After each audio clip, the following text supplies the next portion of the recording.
自从上赛季助教布莱恩肖短暂代替卢指导打出高胜率季后赛快船首轮抢七遭淘汰之后，卢指导的口碑便急转直下没战术，不会调节，骂声四起。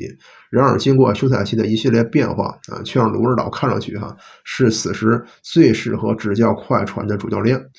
最近这个快船新援比尔在采访中被问到你如何去平衡按照战术去打比赛，以及按照本心去打比赛？这比尔回复那就是在这里的美妙之处这是我生涯第一次，也许我不该这么说卢指导一直强调自由打球的重要他会画战术，但呢，你因此得不到投篮空间，你就自己来，这对我们球队来说就很容易操控了。很多时候呢，我们把事情复杂化了应该按照本心去寻找空间这将帮助我们取得长远成功。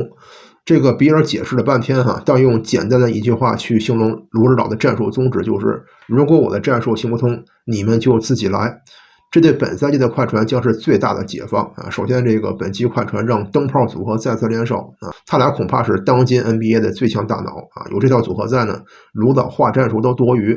那么何况画战术本来就不是卢指导的擅长的方向人情世故才是他的强项。这样的话，卢指导反而可以专心发挥他的强项还能落一个呢高风亮节的评价。比尔还透露在快船每一位老将都能够在球队充当话事人的角色那么卢指导对此也点头称是，这样他就可以更放心的去做他的快船主教练了这个才是真正的无为而治。卢指导他最可贵的就是他知道自己几斤几两对队员坦诚相待，接纳队员的意见这样即使灯泡组合在场上看到卢导没有战术或者说卢导战术有问题，都可以随时提醒去做修改那么毕竟说这个保罗和哈登呢都是进攻大师德帅带出来的